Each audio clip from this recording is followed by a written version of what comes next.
Assalamualaikum warahmatullahi wabarakatuh. Alhamdulillahi rabbil alamin. Alhamdulillahilladzi hadana lihada wa ma kunna linahtadiya laula an hadanallah. Asyhadu an la ilaha illallah wahdahu la syarikalah wa asyhadu anna Muhammadan abduhu wa rasuluh. Allahumma shalli wa sallim wa barik ala Muhammad wa ala ali Muhammad kama shallaita wa barakta ala Ibrahim wa ala ali Ibrahim fil alamin innaka Hamidum Majid. Rabbi shrah li sadri wa yassir li amri wahlul 'uqdatam min lisani yafqahu qawli. Amma ba'du. Bapak-bapak dan ibu-ibu serta jamaah sekalian, rahimani wa rahimakumullah. Alhamdulillah pada pagi ini kita bisa berjumpa kembali di majelis ini untuk melanjutkan ngaji kitab At-Tauhid Al-Muyassar karya Syekh Abdullah bin Ahmad Al-Huwail hafizahullahu ta'ala. Nah, pada kesempatan kali ini Bapak Ibu kita akan membahas tentang makna kalimah tauhid dan syarat-syaratnya. Bisa Bapak Ibu buka ya di halaman 7 ya. Nah, makna kalimat tauhid ya, ruknuha wa syurutuha. Rukun dan syaratnya. Bapak Ibu dan jamaah sekalian, a'azani Allahu wa iyyakum ajmain. Kalimat tauhid itu adalah kalimah la ilaha illallah. Nah,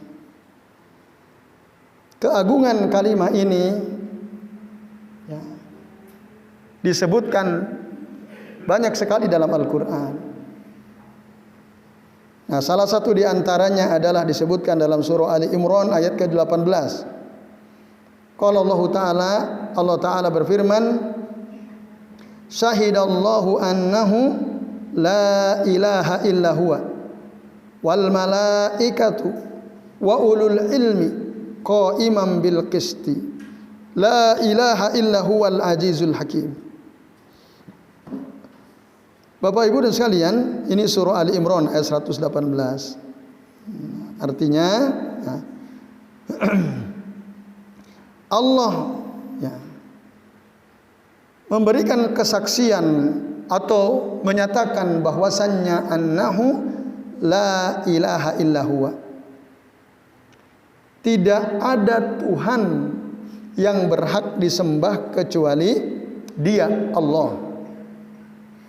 Wal malaikatu, nah, dan para malaikat, wa ulul ilmi, dan orang-orang yang berilmu, qa'iman bil qisti, yang menegakkan keadilan juga menyatakan itu, menyatakan bahwa tidak ada Tuhan yang berhak disembah kecuali Allah. Nah, la ilaha illa huwal azizul hakim, tidak ada Tuhan yang berhak disembah kecuali Dia yang maha perkasa lagi maha bijaksana. Nah, Bapak Ibu dan jamaah sekalian, ayat ini ya, salah satu di antara kesimpulan pentingnya menegaskan tentang fadilah atau keutamaan kalimah la ilaha illallah atau la ilaha illallah. Karena kalimah ini Allah menyatakan, Allah mempersaksikan, begitu juga para malaikat, begitu juga orang-orang yang berilmu yang menegakkan keadilan, semua ya, ketiga pihak ini ya, tentu saja Allah yang maha agung, malaikat yang suci yang dekat dengan Allah Ta'ala, orang-orang berilmu yang ditinggikan derajatnya oleh Allah, semua mereka menyatakan, mempersaksikan bahwa tidak ada Tuhan yang berhak disembah kecuali Allah. Nah, yang kedua, sekaligus ayat ini di antara kesimpulan pentingnya menjelaskan kedudukan mulia orang berilmu. Nah, orang berilmu itu sampai disebutkan ya dikaitkan dengan Allah dan para malaikat dalam ya menyatakan atau memberikan kesaksian bahwa tidak ada Tuhan yang berhak disembah kecuali Allah. Ya dullu ala azamati manzilatil alim, keagungan kedudukan orang-orang berilmu. Jadi hanya orang-orang berilmu lah yang betul-betul menyatakan, memberikan kesaksian bahwa tidak ada Tuhan yang berhak disembah kecuali Allah. Nah, makanya di dalam surah Muhammad ayat 19 Allah menyuruh kita untuk supaya kita berilmu, mengetahui itu. Fa'lam annahu la ilaha illallah. Ketahuilah. Nah, berarti kita harus punya ilmu. Annahu la ilaha illallah, bahwasannya tidak ada Tuhan yang berhak disembah kecuali Allah. Nah, lalu dalam kitab Tauhid Al-Muyassar ini diterangkan mana makna yang benar dan mana makna yang batil terkait dengan kalimat la ilaha illallah ini. Maknanya yang benar Bapak Ibu adalah la ma'buda bihaqqin illallah. Tidak ada sesembahan yang berhak disembah kecuali Allah. Maka kalau ada orang menerjemahkan kata atau kalimat la ilaha illallah dengan terjemahan misalnya tiada Tuhan selain Allah, ini belum sempurna maknanya. Walaupun secara zahirun nasnya kalimatnya memang demikian, tapi para ulama menjelaskan ada ya makna yang tidak disebutkan, yaitu kalimat la ma'buda bihaqqin itu. Nah, maka kita harus menerjemahkan dalam bahasa kita ya kalimat tauhid la ilaha illallah, artinya adalah tidak ada Tuhan atau sesembahan yang hak untuk disembah kecuali Allah. Itu. Kalau Tuhan-Tuhan selain Allah ada atau tidak? Ada, banyak gitu. Ada banyak Tuhan. Makanya kalau kita terjemahkan ya, tidak ada Tuhan selain Allah toh. Nah, itu bertentangan dengan fakta. Karena faktanya banyak Tuhan yang dijadikan sesembahan oleh manusia. Bapak Ibu dan jamaah sekalian, ya. Ada banyak sekali sesembahan yang selain Allah tapi disembah oleh manusia. Nah, itu. Misalnya ya, di dalam surah Maryam ayat 81 ya. Ada ayat berbunyi wattakhadhu min dunillahi aliha, dan mereka menjadikan sesuatu selain Allah sebagai Tuhan. Nah, itu. Jadi ada patung, berhala, benda-benda keramat dan seterusnya yang oleh sebagian orang dijadikan sebagai sesembahan. Nah, maka dengan demikian Bapak Ibu dan jamaah sekalian, kalau kita menerjemahkan kalimat tauhid hanya dengan kalimat ya, tidak ada Tuhan selain Allah, itu belum cukup, itu belum sempurna. Nah, karena fakta di lapangan ya, menunjukkan bahwa ada banyak Tuhan-Tuhan yang disembah oleh umat manusia, gitu.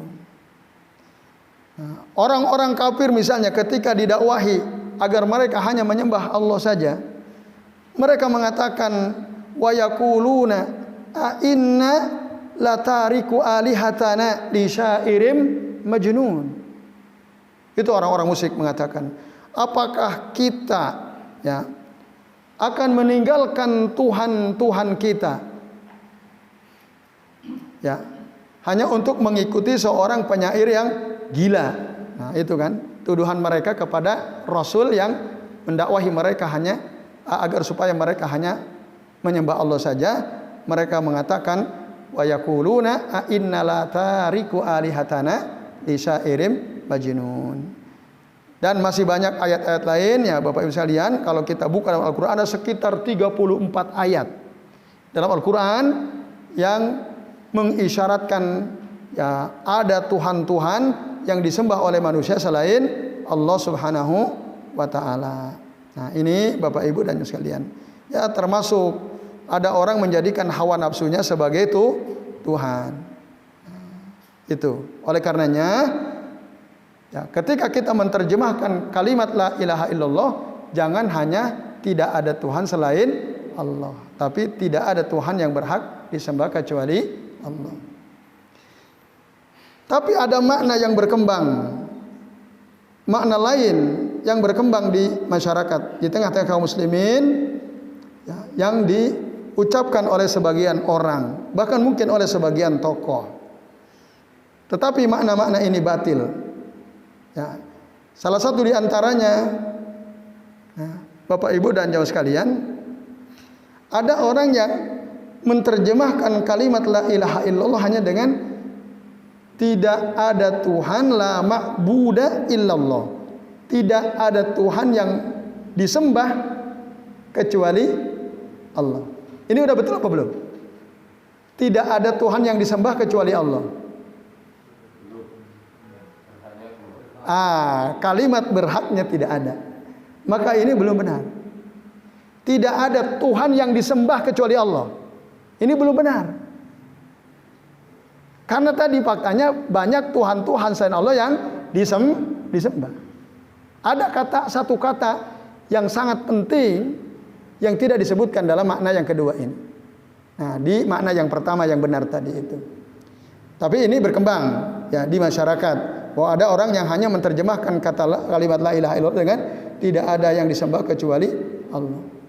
Wa hadza batilun. Ini batil. Ya. Ini adalah makna yang batil. Bapak Ibu dan jamaah sekalian, azani Allahu wa iyyakum ajmain. Kata Syekh Ahmad bin kata Syekh Abdullah bin Ahmad Al-Huwaili, ini wa hadza batilun. Lianna ma'nahu, karena artinya apa? Anna kulla ma'budin bihaqqin au batilin huwa Allah. Karena maknanya kalau kita mengikuti terjemahan itu berarti setiap sesembahan itu baik dengan hak atau dengan batil itu adalah Allah. Bisa jadi itu maknanya. Kalau kita menerjemahkan tidak ada Tuhan yang disembah kecuali Allah. Kecuali Allah. Berarti bisa jadi Allah itu disembah karena hak, karena suatu hak, kebenaran, atau bisa jadi juga karena kebatilan. Nah, ini berbahaya. Itu kritik dari makna la ma'buda illallah dengan meninggalkan kata bihaqqin. Ada juga yang menerjemahkan la khaliqa illallah. La ilaha illallah itu artinya tidak ada yang menciptakan kecuali Allah. Tidak ada yang mampu menciptakan kecuali Allah. Ini juga keliru. Menciptakan memang betul salah satu dari sifat fi'liyahnya Allah Subhanahu wa taala. Dia hanya salah satu bagian. Lakin laisa huwal maksud, tapi itu bukan yang dimaksud. Dia hanya juz'un min maknaha. Itu. Karena apa? Lau kana huwa makna la ilaha illallah, andai kata itu makna la ilaha illallah, tidak ada yang mampu menciptakan kecuali Allah, tidak ada pencipta kecuali Allah. Jika itu maknanya, nah, maka lamma hasalan niza'u bainan nabiyyi sallallahu alaihi wasallam wa baina qaumih, maka tidak akan mungkin terjadi ada konflik antara nabi dengan kaumnya. Kenapa? Li'annahum yuqirruna bihadza. Karena kaumnya, orang-orang musyrik, orang-orang kafir juga sepakat dengan itu. Bahwa yang menciptakan langit dan bumi adalah Allah. Sama, mereka juga sepakat. Kalau itu maknanya, tentu tidak akan ada konflik antara Nabi dengan kaumnya. Oleh karenanya, bukan itu makna kalimat la ilaha illallah, itu hanya salah satu bagian saja. Begitu juga yang ketiga, ada sebagian orang menerjemahkan kalimat la ilaha illallah dengan la hakimiyata illallah. Ya, la hakimiyata illallah. Tidak ada ya hakim, ya Bapak Ibu dan sekalian, selain Allah. Tidak ada pemutus selain Allah. Ini juga belum sempurna, keliru kalau hanya diterjemahkan dengan la hakimiyata illallah. Tapi ini memang betul, ya. Wa hadza aydzan juz'un min maknaha. Ini juga termasuk bagian daripada makna kalimat la ilaha illallah, lakinnahu la yakfi. Tapi ini tidak cukup. Walaysa huwal maksud. Bukan itu yang dimaksud. Illau afradallahu bil hakimiyati lakin ubida ghairuhu lamma hasalat tauhid. Karena apa? Jika ada orang mentauhidkan Allah dalam hukumiyahnya, dalam hakimiyahnya, ya, dalam posisinya sebagai pemutus, dia percaya, yakin betul bahwa yang memutuskan segala sesuatu kelak nanti adalah Allah Subhanahu wa taala. Tidak ada yang bisa memutuskan kecuali Allah. Hanya itu. Tapi kemudian dia menyembah selain Allah. Apakah orang ini dianggap telah bertauhid? Tentu saja tidak. Lamma hasalat tauhid. Tidak terjadi tauhid pada orang tersebut kalau hanya sekedar mengesahkan Allah dari sisi hakimiyahnya. Ya. Posisinya sebagai pemutus. Nah, ini beberapa makna yang tersebar di kalangan masyarakat muslim, tapi makna itu keliru. Jadi yang benar adalah la ma'buda bihaqqin illallah. Nah, ini Bapak Ibu. Karena ini penting ya, kita betul-betul paham, tahu apa makna la ilaha illallah. Pernahkah Bapak Ibu bertanya sama orang-orang? Coba Bapak Ibu, apa arti la ilaha illallah? Nah, kami sering gitu ya membuktikan ternyata masih banyak kaum muslimin, saudara-saudara kita yang belum begitu paham makna kalimat la ilaha illallah. Maka saya tanya Bapak Ibu dalam satu majelis pengajian gitu, ada yang tahu nggak apa arti la ilaha illallah? Tahu katanya. Apa artinya? Tidak ada Tuhan selain Allah. Nah, semua bilang begitu. Tidak ada Tuhan selain Allah. Nah, ini menunjukkan bahwa dia belum paham. Nah, Bapak Ibu dan jamaah sekalian, padahal paham, memahami, mengerti makna kalimat la ilaha illallah ini adalah salah satu syarat kalau kita ingin ya mendapatkan keutamaan dari kalimat tauhid tersebut. Karena orang ya, ketika dia mampu mengucapkan kalimat la ilaha illallah di akhir ucapannya sebelum kematiannya, nah, dia pasti akan masuk surga. Wajib masuk surga kata Nabi. Man qala fi akhiri kalamihi la ilaha illallah wajabat lahul jannah, dalam satu riwayat.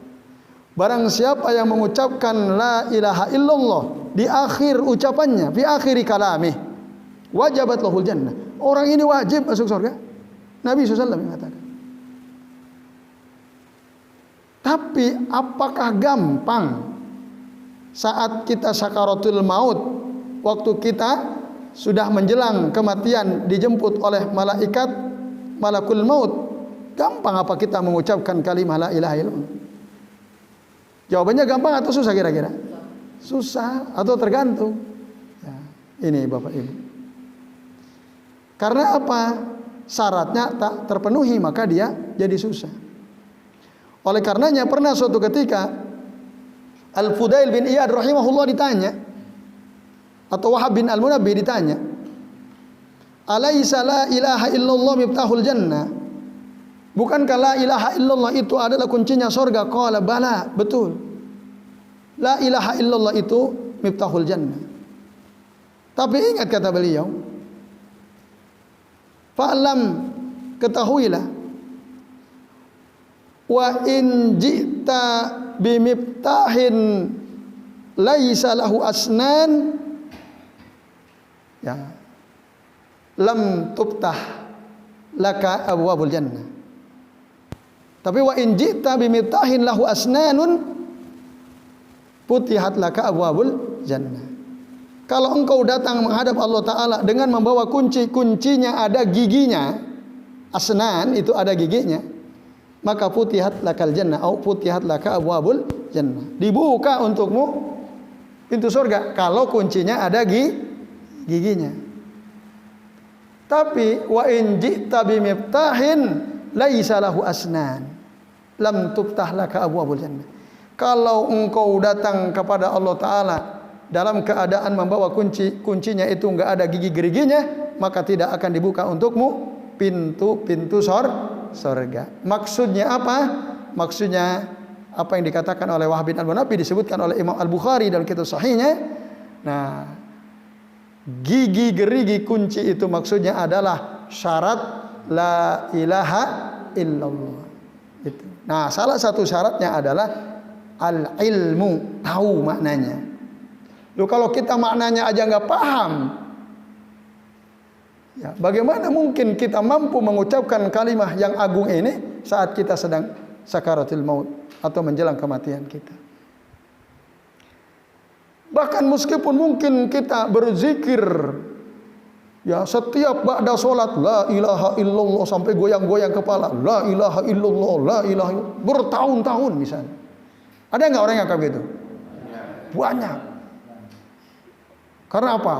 Bahkan sebelum iqamah ada puji-pujian pakai speaker.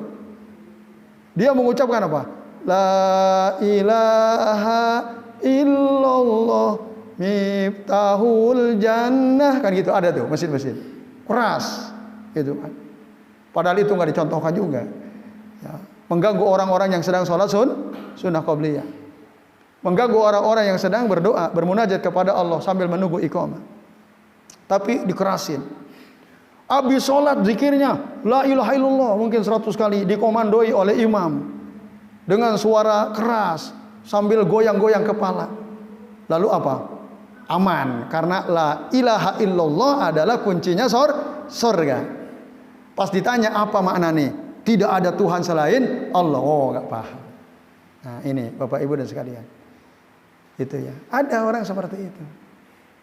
Maka hanya sekedar kita mengucapkan kalimat la ilaha illallah, tapi kita enggak paham apa artinya, apa maknanya, ini tidak ada manfaatnya. Suatu ketika Hasan Al-Basri, ya, melewati temannya namanya Parzadik, sedang bersimpuh di depan kuburan istrinya sambil bersedih hati. Lalu ditanya, ma'adadta li muqabalati hadzal yaum, apa yang sudah engkau siapkan untuk menghadapi hari kematian seperti ini? Apa jawaban sahabat daripada Hasan Al-Basri rahimahullah? Parzadik mengatakan, a'dadtu li muqabalati hadzal yaum bila ilaha illallah mundu 70 sana. Aku sudah siapkan diriku ini untuk menghadapi hari kematian seperti ini dengan zikir la ilaha illallah sejak 70 tahun yang lalu. Maka kata Hasan, ni'mal uddah, wah, sungguh luar biasa itu, banyak sekali berarti dia mengucapkan la ilaha illallah. Tapi fa'lam, ketahuilah, anna la ilaha illallah laha syaratun, bahwa kalimah la ilaha illallah itu ada syaratnya Bapak Ibu. Kalau hanya sekedar ngucapin tok, orang mudeng, orang paham artinya apa, ya itu tidak ada manfaatnya. La tanfa'u. Nah, ini Bapak Ibu, maka kita harus betul-betul paham apa makna kalimat la ilaha illallah. Baik. Itu terkait dengan makna. Yang kedua, rukunnya, ya, pondasinya, tiangnya itu ada dua. Ya. Yang pertama nafyun, yang kedua isbatun. Nah, jadi harus kita pahami juga ini. Nah, rukun kalimat tauhid itu ada nafyun yang tercermin pada kalimat la ilaha. Artinya antun fiyal ibadata an kulli ma yu'badu min dunillah. Kita menafikan, meniadakan peribadatan dari segala sesuatu yang disembah selain Allah. Kita menafikan itu. Itu syarat atau rukun yang pertama. Jadi ketika kita, ya, mengucapkan kalimat tauhid, ingin menjadi seorang muwahhid, ya, hakikian, betul-betul orang yang bertauhid, maka rukun ini harus dipenuhi. Dia harus menafikan seluruh bentuk ibadah, ya, apapun itu, dari segala sesuatu yang disembah selain Allah Azza wa Jalla. Artinya saya tidak mau berdoa kecuali hanya kepada Allah. Saya tidak mau berharap kecuali hanya kepada Allah. Saya tidak takut kecuali hanya kepada Allah. Gitu.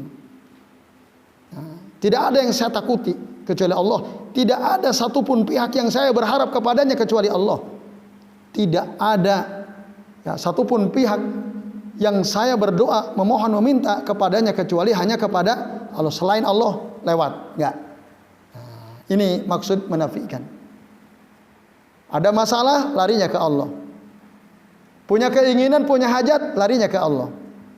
Punya harapan apapun, dia bermunajat kepada Allah. Nah, ini makna menafikan, Bapak Ibu. Dia hanya betul-betul fokus kepada Allah Azza wa Jalla. Nah, ini maka orang-orang mukmin yang betul-betul bertauhid, nah, hidupnya itu tidak takut kepada siapapun kecuali hanya kepada Allah. Tidak ada harapan, tidak ada sempat bersandar tawakal kecuali hanya kepada Allah. Itu makna yang pertama. Nah, yang kedua isbat. Isbat itu artinya antus bita. Nah, al-ibadata lillah wahdahu la syarikalah. Engkau hanya menetapkan ibadah hanya untuk Allah saja. Tidak ada sekutu bagi Allah. Jadi ya semuanya hanya kita tujukan kepada Allah. Tidak ada satupun yang bersekutu, berserikat dengan Allah Azza wa Jalla. Tadi saya berdoa hanya kepada Allah, saya berharap hanya kepada Allah, saya bersandar hanya kepada Allah. Nah, ini Bapak Ibu dan jamaah sekalian, rukun yang kedua, al-isbat, menetapkan hanya Allah saja. Nah, dalilnya di antaranya disebutkan dalam surah Al-Baqarah ayat 256. Qala Allahu azza wa jalla faman yakfur bit-taghuti wa yu'min billah faqad istamsaka bil urwatil wuthqa. Barang siapa yang kufur kepada tagut dan beriman kepada Allah, maka sungguh dia telah berpegang teguh kepada tali yang kuat, yaitu berpegang teguh dengan kalimah la ilaha illallah. Jadi harus mengingkari sesuatu selain Allah dan harus menetapkan hanya kepada Allah. Nah, semua togut, apa itu togut? Togut itu adalah sesuatu yang, ya, diposisikan secara berlebihan, melampaui, ya, dirinya sebagai makhluk. Itu togut. Nah, karena kata togut itu berasal daripada kata togo. Togo itu artinya melampaui atau luber. Misalnya ada air di dalam bak, ketika luber kita katakan togol ma. Airnya itu luber, melebihi batas bak sebagai penampung air. Nah, maka togut itu artinya sesuatu yang diperlakukan secara berlebihan. Ya. Baik kita jadikan dia sebagai sesembahan secara berlebihan, atau kita jadikan dia sebagai tokoh panutan secara berlebihan. Pokoknya urip matiku nderek kiai fulan. Nah, ini berarti dia telah menjadikan kiainya sebagai togut. Pokoknya nderek kiai. Nah, ini hati-hati kalau ucapan ini berlaku mutlak. Berarti sang kiai yang dia maksud itu telah dia jadikan sebagai togut. Ini harus diingkari. Nah, termasuk ya, mentaati. Ya, maka jangan sampai kita mentaati makhluk secara berlebihan. Kita taati dia kalau tidak bertentangan dengan perintah Allah dan Rasulnya, tapi ketika apa yang dia perintahkan kepada kita bertentangan dengan Allah, ya, syariat Allah dan Rasulnya, maka kita harus ingkari. Tidak boleh kita mentaati. Bahkan sampai orang tua kita sendiri, kalau orang tua nyuruh kita dan perintahnya bertentangan ya, dengan ketetapan Allah dan Rasulnya, orang tua sendiri pun tidak boleh kita taati. Nah, ini Bapak Ibu dan jamaah sekalian, a'adzanillahu wa iyyakum ajmain, ya. Jadi jelas sekali ya. Itu maka ingkari togut. Ya, jangan sampai kita menjadikan makhluk sebagai sesembahan atau tokoh yang kita taati berlebihan, atau tokoh yang kita ikuti secara berlebihan. Karena itu secara sengaja atau tidak, sadar atau tidak, kita telah menjadikan dia sebagai togut. Nah, itu. Maka itu harus diingkari, dibuang jauh-jauh. Nah, sembahlah Allah, taatilah secara mutlak Allah, dan taatilah secara mutlak Rasul sallallahu alaihi wasallam. Karena Allah dan Rasulnya tidak mungkin menyuruh kita kecuali pasti mengandung kebaikan atau kemaslahatan, dan pasti benar. Nah, ini.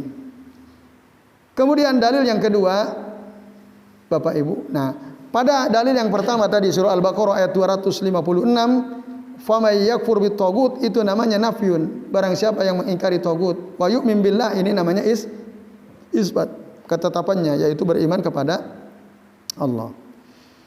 Atau dalam surah Az-Zukhruf ayat 26 sampai ayat 27, qala Allah Ta'ala, wa idz qala Ibrahimu li abi, dan ingatlah ketika Nabi Ibrahim berkata kepada bapaknya, wa qaumihi, dan kepada kaumnya, inni ya bara'um mimma ta'budun, sesungguhnya aku berlepas diri dari apa yang kalian sembah. Berlepas diri dari apa yang kalian sembah. Ini namanya nafyun, mengingkari. Artinya aku tidak menyembah apa yang kalian sembah. Illalladzi fatarani.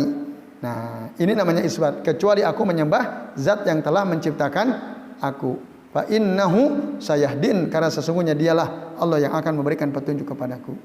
Nah, ini ya di antara dalil yang menunjukkan bahwa ketika kita bertauhid harus kita penuhi rukunnya, yaitu an-nafyu wal isbat.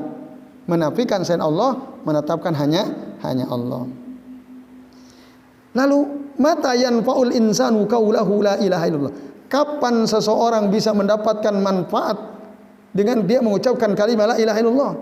Jawaban pertama dikatakan di sini, idza arafa maknaha. Jika dia tahu artinya. Jadi kalau orang ngucapin la ilaha illallah ribuan kali tadi, mungkin dalam sehari katakanlah 500 kali, karena setiap ba'da sholat 100. Sehari semalam ada 5 waktu sholat, berarti kalau dihitung 100 kali 5, 500. Belum nanti waktu tahlilan la ilaha illallah, dalam semalam ada 3 tempat, kan lumayan itu, jadi banyak kalau dikumpulin. Nah, aman udah la ilaha illallah. Nah, Bapak Ibu, padahal dia nggak ngerti apa maknanya. Maka kalau dia tidak paham apa makna la ilaha illallah, la yanfa, tidak ada manfaatnya. Yang kedua, wa amila bimuqtadhaha wa huwa tarku ibadatin ma siwallah. Dan dia mengamalkan ya tuntutan dari makna la ilaha illallah. Itu Bapak Ibu. Dia mengamalkan konsekuensi dari kalimat tauhid tersebut. Apa konsekuensinya? Wa huwa tarku ibadatin ma siwallah, yaitu dia meninggalkan ibadah selain Allah. Wa ibadatillahi wahdah, dan dia hanya menyembah Allah saja. Nah, inilah dia Bapak Ibu dan jamaah sekalian rahimani wa rahimakumullah. Ya. Kalau kita ingin kalimat tauhid ini betul-betul bermanfaat untuk kita. Jadi tadi yang pertama ditegaskan oleh Syekh Abdullah bin Ahmad Al-Huwail adalah arafa maknaha. Kita paham betul, mengerti betul apa makna kalimat tersebut. Jadi ini Bapak Ibu dan jamaah sekalian rahimani wa rahimakumullah.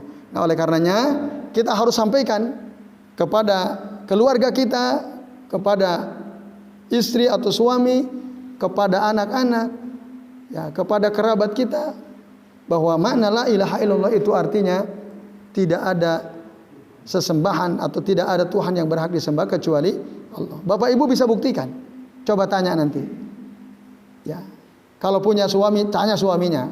Punya istri, tanya istrinya. Yang belum ngaji coba tanya. Kemungkinan kalau kita tanya apa makna la ilaha illallah, dia akan jawab apa? Tidak ada Tuhan selain Allah. Karena itu yang diajarkan. Itu. Nah, maka kasih tahu. Nah, kasih tahu kalau panjenengan masih menerjemahkan kalimat la ilaha illallah dengan terjemahan seperti itu, ini artinya panjenengan belum paham, belum mengerti. Kalau belum paham, belum mengerti, kira-kira nanti panjenengan ketika sakaratul maut mampu nggak kira-kira mengucapkan kalimat la ilaha illallah? Pasti tidak bisa. Oh, ngerti aja enggak? Oh, gampang kata dia. Aku wis hafal. Ratusan kali aku ngucapin la ilaha, sambil ngelindur pun aku bisa. Bahkan marah pun la ilaha illallah. Masa raisa kan itu. Nah, Bapak Ibu dan sekalian, tidak gampang. Bahkan ada seorang bin Rohis, pembina rohani Islam di salah satu rumah sakit Jakarta. Dia pernah riset, melakukan penelitian ya pada pasien-pasien yang akhirnya meninggal dunia di rumah sakit. Karena tugas bin Rohis itu adalah salah satu di antaranya mentalkin ya si pasien yang sedang syakaratul maut untuk ngucapin la ilaha illallah. Itu salah satu fungsi utamanya. Dan ini memang diperintah oleh Nabi. Nabi SAW mengatakan, lakinu mautakum la ilaha illallah. Talkinlah orang yang mau mati di antara kalian dengan kalimat la ilaha illallah. Apa itu talqin? Talqin itu artinya diajari, dituntun. Dituntun sambil dikasih tahu. Pak, Bu atau Nak, ucapkan Nak. La ilaha illallah. Gitu. Nah, itu lakukan. Rasul nyuruh kita. Kasihan Bapak Ibu, kalau ada keluarga kita, orang tua kita, pasangan hidup kita, anak kita, ketika mau meninggal, kita tidak dampingi. Tapi memang kadang di rumah sakit ada ruang yang diisolir ya, tidak boleh keluarga masuk karena mungkin ya pertimbangan bahaya gitu ya. Tapi nanti biasanya kalau rumah sakit yang sudah baik, ada petugas ya pakai hamzat ya, pakai pakaian tertentu. Nah, itulah yang ditugasi untuk mentalkin. Nah, faktanya Bapak Ibu, tidak setiap orang berhasil. Bahkan hasil riset salah satu bin Rohis di Rumah Sakit Jakarta itu sedikit sekali. Dari sekian ratus mungkin ribu orang, dia sudah bertahun-tahun bekerja sebagai bin Rohis di rumah sakit itu, hanya sedikit yang berhasil ketika beliau talqin mampu mengucapkan la ilaha illallah.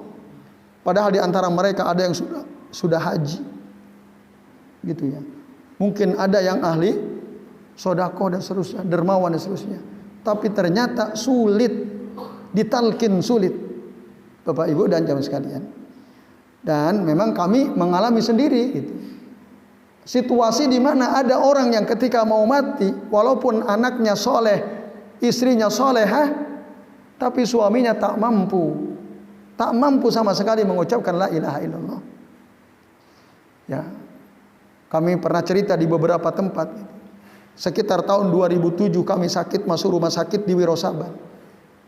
4 hari kami sakitnya, 2 hari di bangsal umum, 2 hari karena ribut. Saya ingin pindah ke bangsal yang pasiennya hanya ada atau 2 atau 3. Akhirnya kami dipindah. Nah, Bapak Ibu dan jamaah sekalian, ketika kami sendirian, tiba-tiba ada pasien baru datang. Dari sejak dia datang sampai akhirnya dia meninggal, tidak mampu mengucapkan la ilaha illallah. Yang terjadi dia hanya menjerit sakit. Padahal istrinya, Pak, ucapkan Pak la ilaha illallah, Pak. Anaknya juga, Pak, ucapkan la ilaha illallah. Tapi dia tidak mampu. Sampai akhir hayatnya yang keluar dari mulut apa? Sakit, perutku sakit, gitu terus. Gagal. Nah, ini Bapak Ibu dan jamaah sekalian rahimani wa rahimakumullah. Apa sebabnya kira-kira? Ya bisa jadi karena dia nggak paham. Nggak paham apa artinya la ilaha illallah. Gitu. Jadi, nah harus paham, mengerti maknanya dan tentu juga mengamalkan konsekuensinya. Nah, ini Bapak Ibu dan jamaah sekalian, rukun apa? Kalimat tauhid ada 2, yaitu nafyun wa isbatun. Nah, sementara maknanya tadi la ma'buda bihaqqin illallah. Jadi baik Bapak Ibu dan sekalian, saya kira ini dulu yang bisa kita bahas. Ya, insya Allah nanti kita lanjut bab berikutnya di bulan yang akan datang. Nah, supaya ada waktu untuk tanya jawab ya. Barangkali ada di antara Bapak Ibu yang mau bertanya, kami persilakan. Ya, silakan. Pak Singgi. Yang keras Pak Singgi, silakan.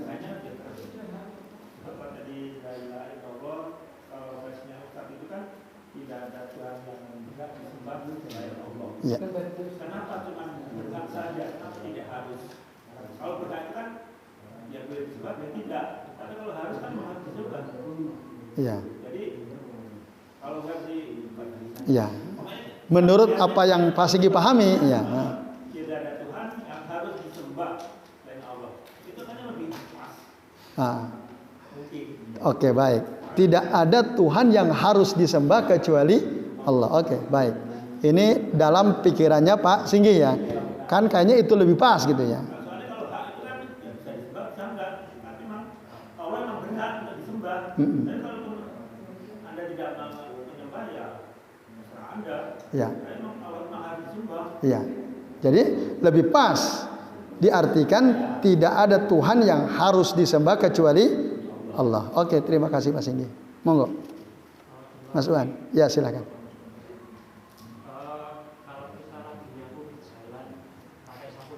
Iya. Misalkan selatnya itu punya pakai waktu.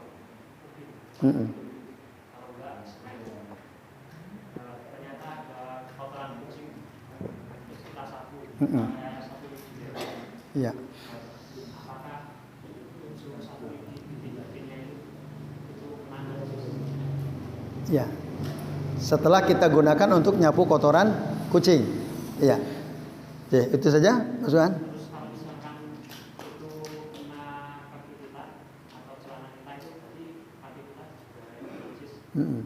Kotoran kucing tadi ya? Iya. Oh, sapunya kena.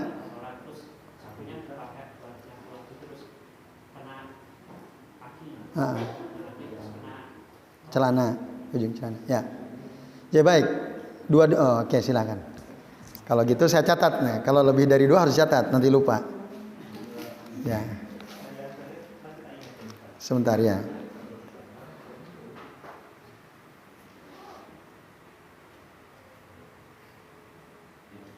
Ya, kemudian yang kedua Mas Wan.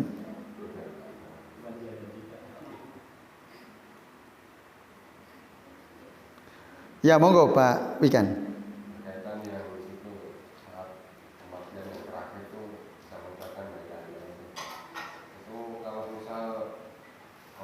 terbiasa, walaupun dia belum paham tapi terbiasa mengucapkan la ilaha illallah. Barulah mungkin pas ada perjalanan dia kecelakaan tuh, otomatis dia langsung ucap la ilaha illallah gitu. Terus gitu. Itu bagaimana itu? Ya. Apakah juga seperti bisa? Terus juga saya sering dulu pernah ada ustaz ngomong, dia tuh membiasakan kalau sebelum tidur dia memperbanyak la ilaha illallah. Kayak kalau pas tidurnya di tidur terakhir itu ucapan yang terakhir. Ya, oke, baik. Ya, silahkan. Monggo Pak Warno. Tentang ucapan la ilaha illallah tadi ya. Kalau orang yang mengislamkan saudara kita mungkin kan, tapi kita belum paham maknanya tadi, atau kita bimbing, kan belum tahu maknanya. Nah terus itu salah, itu Islamnya sah atau enggak? Walaupun dia sudah melaksanakan rukun-rukunnya ibadah dan sebagainya. Ya. Terus yang kedua, dalam takwin Talqin. Talqin orang yang meninggal itu kan sebaiknya itu kan ada yang berulang-ulang, ada yang cukup sekali atau bagaimana? Ya. Baik. Ustaznya boleh nambah? Boleh. Ini Ustaz, katanya pada saat maut ucapan la ilaha illallah itu mengandung resiko yang sangat besar. Karena begini, ya kalau tugas la ilaha illallah itu bagus.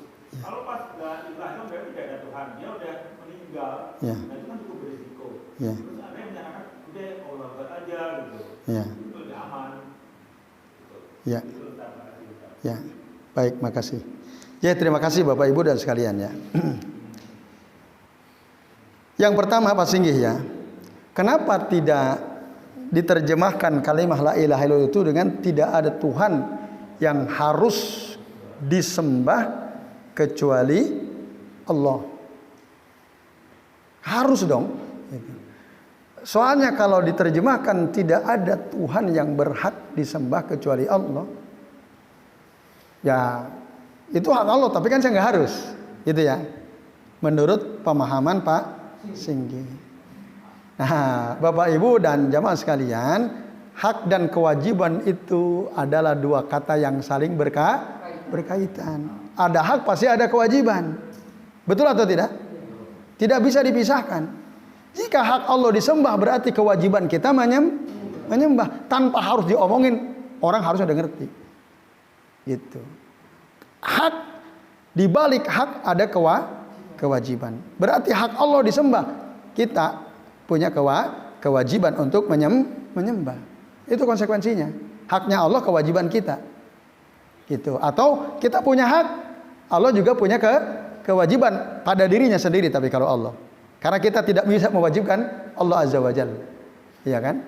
Tapi hamba punya hak. Apa? Dalam hadis dikatakan seorang hamba punya hak untuk tidak diazab oleh Allah Ta'ala ketika dia mengucapkan kalimat la ilaha illallah. Nah, itu tentu dengan memahami apa maknanya, terpenuhi rukunnya, terpenuhi syaratnya. Gitu. Anta budallaha wa la tusriku bihi syai'an. Nah, ketika engkau menyembah hanya Allah saja dan tidak mensekutukan Allah Ta'ala, maka hak Anda adalah untuk tidak diazab oleh Allah Azza wa Jalla. Itu hak kita. Nah, kewajiban kita adalah apa? Kamu hanya menyembah Allah dan tidak mensekutukan Allah dengan apapun, maka hakmu kalau kita menyembah Allah dan tidak mensekutukan Allah dengan apapun, hak kita apa? Allah yu'adziballahu. Allah tidak akan mengazab kita. Itu hak. Nah, di balik hak ada kewajiban. Jadi itu Pak Singgih. Nah, jadi kalau hanya harus saja, haknya nggak terpenuhi, yang ada nuntut tok gitu kan. Nah, gitu. Nah, ini Ibu sekalian. Ya. Bahkan maaf. Ada banyak aturan yang mengharuskan kita melakukan sesuatu. Apakah kita lakukan? Di sekolah ada aturan kan? Bahwa para murid tidak boleh begini-begini. Apakah semua murid-murid mau manut sama keharusan itu? Tidak. Kita punya aturan. Kalau ada lampu merah, Jangan diterabas. Undang-undangnya jelas, harus berhenti. Tapi faktanya apa? Udah tahu itu harus kan? Kita tabrak. Itu. Jadi sebenarnya kata hak itu sudah lebih mencakup, lebih mantap maknanya daripada hanya sekedar tidak ada yang disembah, tidak ada yang harus disembah, tidak ada Tuhan yang harus disembah ya, kecuali Allah. Nah makanya para ulama ya min salafus saleh ya, mereka menerjemahkan kata la ilaha illallah itu dengan la ma'budu bihaqqin illallah. Tidak ada sesembahan yang berhak untuk disembah kecuali Allah. Yaitu Pak Singgi.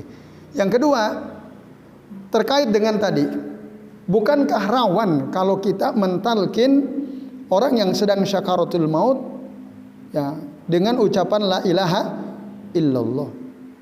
Karena apa? Jangan-jangan dia baru la ilaha mati gitu ya. Jangan-jangan. Udah pernah terjadi belum?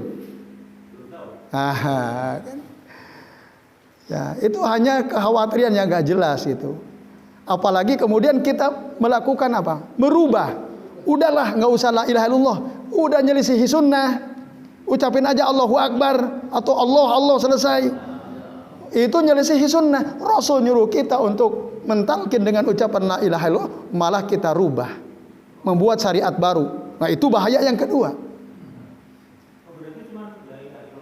Iya, la ilaha illallah saja, nggak usah ditambah yang lain-lain. Nah, tapi memang apa yang Pak Singgi sampaikan itu berkembang di masyarakat, Pak Singgi, betul. Iya, nggak usah susah-susah la ilaha illallah, nanti bahaya. Itu pikiran ente.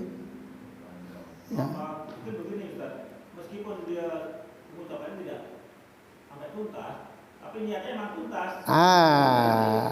Jawaban yang kedua, andai kata pun ada itu terjadi, yang dilihat oleh Allah apanya? Niatnya. Dia udah niat ngucapin la ilaha illallah, malakul maut udah cabut duluan. Misal andai kata loh itu terjadi. Tapi saya meragukan ya, apakah betul itu pernah terjadi. Nah, Allah tentu tahu persis ya apa yang ada di hati hambanya. Tentu ini orang baik, dia punya niat untuk mengucapkan la ilaha illallah. Allah beri kesempatan. Dan itu tidak mungkin bisa dilakukan kecuali oleh siapa? Orang yang tahu maknanya, orang yang mengamalkan konsekuensinya. Tadi disebutkan. Jadi itu Pak Singgi. Maka jangan suuzon ya, berburuk sangka. Nanti kue ra iso tuntas wis, daripada la ilaha udah ucapkan Allah tahu gitu. Atau kalau iso rambung misalnya. Enggak beres itu. Nah, itu sudah jelas menyelisihi sunnah dan itu sangat berbahaya sekali. Yaitu Pak Singgi.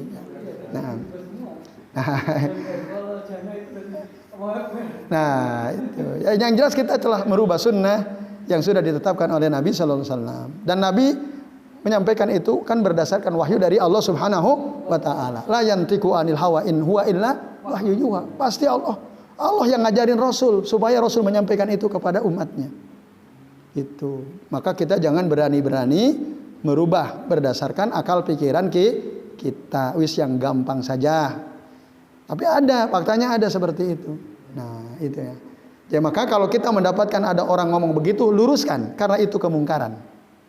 Itu pemahaman yang keliru. Enggak Pak, enggak Bu, enggak benar itu. Udah talqin la ilaha illallah, enggak usah khawatir gitu. Baik. Kemudian masukan. Kotoran kucing itu najis. Beda dengan kotoran ayam. Kalau kotoran ayam tidak najis. Karena apa? Ayam itu dagingnya boleh dikonsumsi, kucing itu tidak boleh dikonsumsi. Maka setiap hewan yang dagingnya tidak boleh dimakan, kotorannya haram. Kotorannya najis. Kotorannya najis. Tapi setiap hewan yang dagingnya boleh dikonsumsi, kotorannya tidak najis. Kesimpulan mana dasarnya? Dasarnya adalah hadis. Ketika Nabi SAW ditanya oleh para sahabat, ya Rasulullah, anusalli fi marabidil ghanam. Ya Rasulullah, apakah boleh kita sholat di kandang kambing? Naam, kata Rasul. Ya silakan. Sholat di kandang kambing. Kira-kira Bapak Ibu, kandang kambing ada kotorannya atau tidak? Ada. Kalau sholat kita di tempat yang banyak kotoran, boleh atau tidak? Kalau kita sholat di tempat yang banyak najisnya boleh atau tidak? Tidak boleh. Di kandang kambing banyak kotoran kambing atau tidak? Nabi membolehkan, berarti kotoran kambing itu najis atau tidak? Tidak najis. Nah, berdasarkan hadis ini maka para ulama mengkiaskan, menganalogikan bahwa dengan demikian seluruh kotoran hewan yang halal dimakan dagingnya itu statusnya tidak najis, kotor tapi tidak najis. Artinya apa? Kalau kita nyapu lantai atau jalan ada kotoran ayam, sapunya kena, lalu sapu itu kena kaki kita, kita sholat, itu nggak ada masalah karena dia tidak najis. Tapi kalau kucing, karena kucing itu hewan yang bertaring dan tentu saja haram dimakan dagingnya, maka kencingnya, kotorannya najis, maka sapunya jadi najis. Kalau terkena celana kaki kita, maka hukumnya najis, harus dicuci. Kalau kita sholat lupa, bukan lupa kita sholat lalu kita padahal habis nyapu tadi nyapu kotoran kucing, kena celana kita, kaki kita, habis wudu nih di rumah, mau ke masjid, lihat ada kotoran kucing, kita sapu dulu, sapunya kena celana, ujung sapu atau kena kaki kita, langsung kita sholat. Nah, itu sholatnya bisa tidak sah karena terkena najis. Nah, karena syarat sahnya sholat itu harus toharatun minan najasati, suci dari najis, yaitu sapu lidinya berarti cuci, atau kalau gitu pakai nyapu tanah, karena tanah bisa mensucikan najis. Ya kalau hujan, kalau gitu dicuci aja. Nah, lebih aman dicuci setelah membersihkan kotoran kucing. Tapi kalau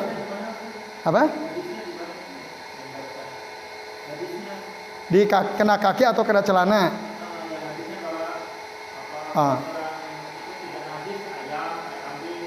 Hadisnya tadi ketika Rasul ditanya, ya Rasulullah, anusolli fi marabidi al-ghanam. Ya Rasulullah, apakah kita boleh sholat di kandang-kandang kambing? Nah, kata Nabi apa? Naam. Iya, silahkan boleh. Itu dasarnya. Ya baik, itu Mas Uan jawaban yang bisa kami sampaikan. Kemudian yang ketiga, Pak Wikan. Ada orang sering zikir la ilaha illallah, tapi tidak paham maknanya. Karena dia sudah sering, maka otomatis apa-apa la ilaha illallah kan gitu. Bahkan kaget tuh la ilaha illallah kan kaget. Ada nggak orang kaget la ilaha illallah? Ada ya? Ada. Apakah nanti ketika dia mengalami kecelakaan di tol misalnya, kan mau mati itu, mampu dia mengucapkan la ilaha illallah? Kira-kira mampu atau tidak? Sementara dia belum paham apa artinya.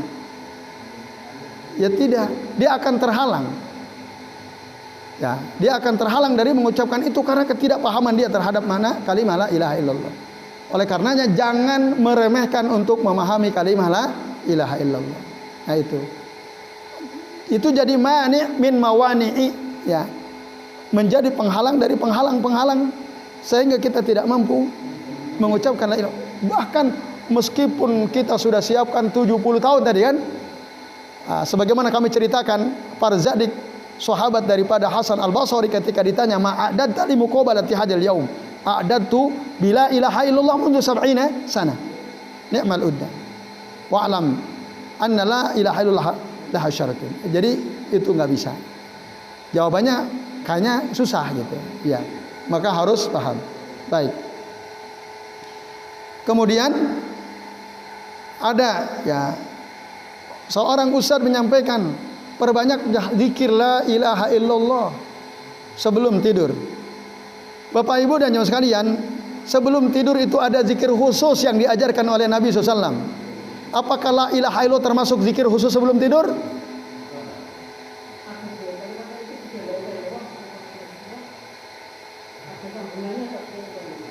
Nah, apakah memperbanyak la ilaha illallah sebelum tidur itu zikir tidur? Bukan. Tapi kalimat la ilaha illallah itu termasuk zikir mutlak. Karena Nabi mengatakan, Ya, afdalu zikri fa'lam annahu la ilaha illallah. Seutama-utama zikir ketahuilah bahwa adalah apa, yaitu la ilaha, tapi tidak disebutkan kapan. Ini artinya mutlak, kita bisa kapan saja. Tapi kalau sebelum tidur ada zikir-zikir khusus yang diajarkan oleh Nabi SAW. Mau baca la ilaha illallah atau mau baca bismika Allahumma ahya wa amut. Atau bismika Allahumma amutu wa ahya. Bisa dua-duanya. Semua ada riwayatnya. Atau mau baca Allahumma inni aslamtu nafsi ilaik wa wajjahtu wajhi ilaik wa fawwadtu amri ilaik wa aljatu zuhri ilaik ragbatan wa rahbatan ilaik la malja'a wa la manja minka illa ilaik. Allahumma ya amantu bi kitabika alladhi anzalta wa bi rasul wa bi nabiyyika alladhi arsalta. Mau baca ini atau la ilaha illallah sebelum tidur. Nah, mau ngikutin Nabi atau Ustad? Nah, iya dong. Hah?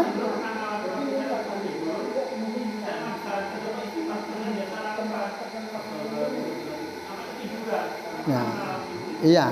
Jadi gini, kalau sudah ada sunnah, tinggalkan yang lain. Itu. Jangan kita berpaling kepada sesuatu yang bukan sunnah yang diajarkan oleh Rasulullah SAW. Sebelum tidur itu jelas sunnahnya, jelas yang diajarkan oleh Rasulullah SAW. Jangan malah kita berpaling kepada kata-kata seorang ustadz yang tak punya dasar. Kecuali kalau beliau menyertakan dalilnya. Oh ada kok dalilnya ini. Perbanyaklah ucapan la ilaha illallah sebelum tidur. Kalau ada maka kita lakukan. Karena ada dalil. Nah, kalau saya sih belum tahu ada enggak dalilnya ya. Wallahu a'lam, saya belum tahu. Mungkin ada yang tahu. Ya, kalau toh memang ada, kita cari ketemu, ya ikuti, amalkan. Tapi yang jelas-jelas ada adalah tadi. Ya, di antaranya apa? Bismika Allahumma amutu wa ahya, bismika Allahumma ahya wa amut, atau yang tadi agak panjang, atau kita disuruh untuk baca ayat kursi, 2 ayat terakhir surah Al-Baqarah, surah Al-Kafirun, Al-Ikhlas, Al-Falaq, An-Nas, membaca tasbih, tahmid, takbir 33 kali masing-masing. Itu semua ada dasarnya. Yaitu. Jadi ikutilah sunnah. Jadi.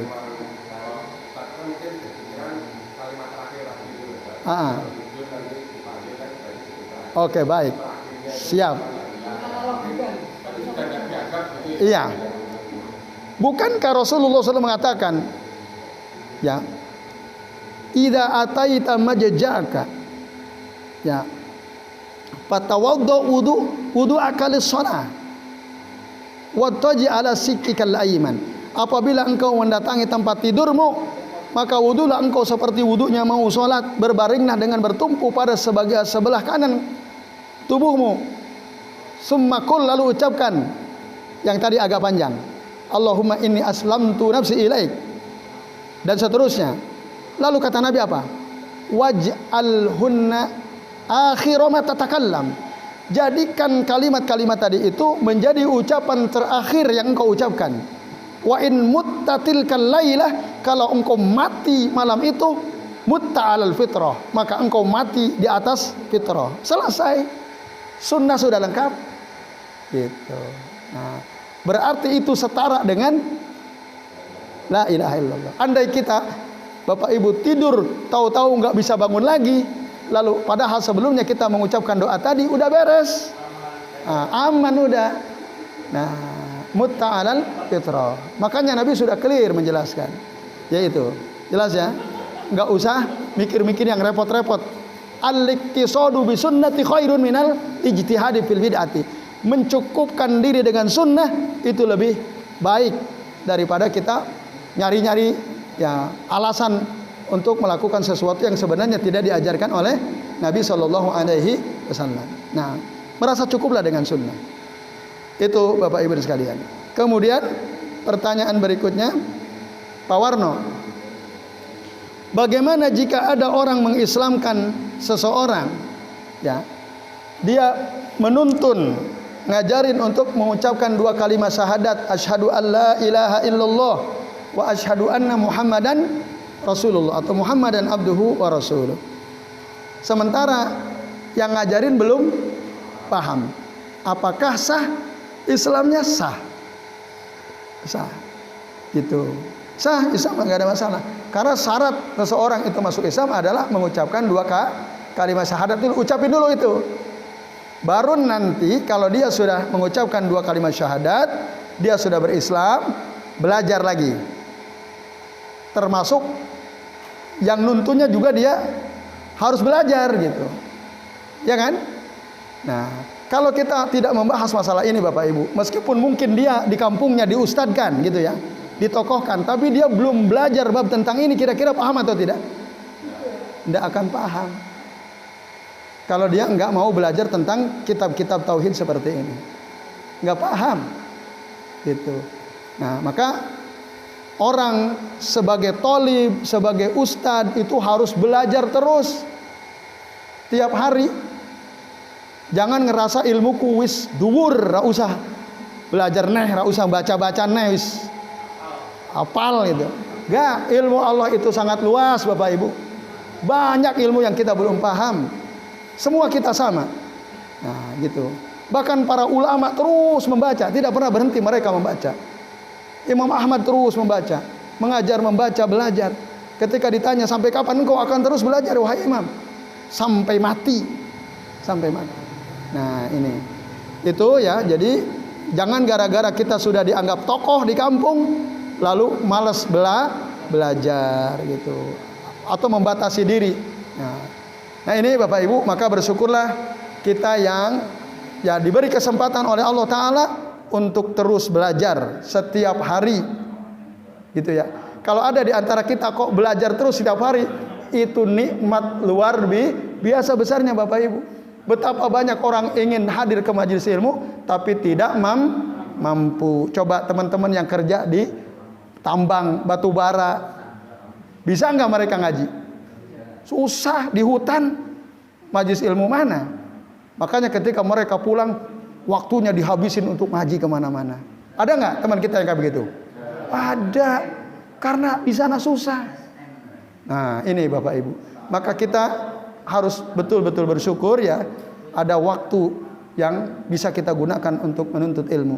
Jadi itu, Pak Warno, jadi sah. Tapi tetap harus disempurnakan. Yang terakhir, cara mentalkin yang benar itu seperti apa?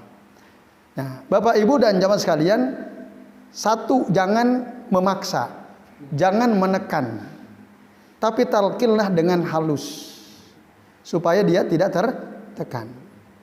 Nah, Pak, Bu, ucapkan Pak, la ilaha illallah. Ayo silakan ucapkan. Nah, itu aku wis iso.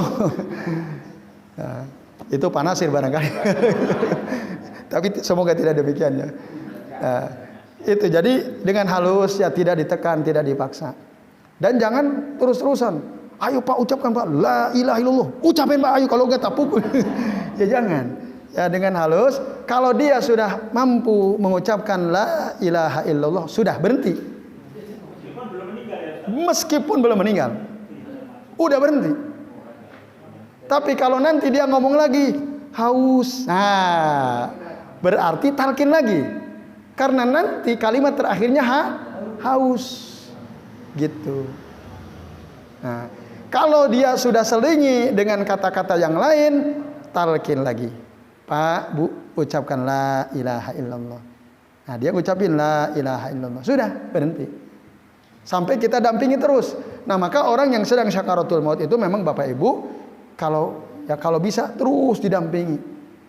Diamati, didampingi. Gantian kalau capek ya yang lain. Agar ya betul-betul dia meninggal dalam keadaan mampu mengucapkan kalimat la ilaha illallah atau husnul khotimah. Tapi tadi kalau rukunnya tak terpenuhi, syaratnya tak terpenuhi, kemungkinan juga berat. Maka ini betul-betul harus kita pelajari. Nah, alhamdulillah ya, sebagian kita sudah pelajari ya tentang makna dan rukun la ilaha illallah. Nanti insya Allah kita akan sambung lagi di bulan yang akan datang. Jadi saya kira demikian ya Bapak Ibu. Iya. Nggak perlu, cukup sekali. Nah, kalau orang koma mungkin dia, wallahu alam ya, dia sadar atau tidak, dia semoga sih harapan kita dia mampu merespon. Cukup sekali. Nah, Perkataan terakhir ya. ya itu kan tadi man qala la ilaha illallah fi akhiri kalami. Barang siapa orang yang mengucapkan la ilaha illallah di akhir perkataannya, wajabat lahul jannah atau dakhala al jannah. Jadi itu Pak Warno ya. Apa itu? Bagi orang muslim yang sering ngaji, kalau sakit keras bapaknya atau ibunya jangan dipondokkan di rumah sakit selain muslim supaya ada yang merawati. Iya. Kemarin yang corona itu iya itu. Itu dibedah dua orang nabi. Karena sangat bagus, tenang-tenang itu bagus. Ya. Semua masuk bagus. Ya. Ya itu kan sayang ya, kita nggak tahu ya. Ya kalau dia orang soleh, dia penuhi rukun dan syaratnya tanpa ditalkin pun insya Allah bisa sendiri ya. Kalau dia lurus orangnya insya Allah, walaupun nggak ada orang yang mentalkin, insya Allah Allah akan mampukan dia. Jadi itu Pak Nasir. Kayak kita nih ya, kita kan tahu dalilnya ya. Kemudian kita berusaha untuk paham maknanya, kita berusaha untuk memenuhi rukun dan syarat-syaratnya, berusaha semaksimal mungkin. Kira-kira nanti kita mampu atau tidak? Insya Allah. Semoga dimampukan. Kan kita sadar kan, kita udah tahu hadisnya bahwa ya barang siapa kata Nabi yang ucapan terakhirnya la ilaha illallah dia wajib masuk surga. Kita sadar itu.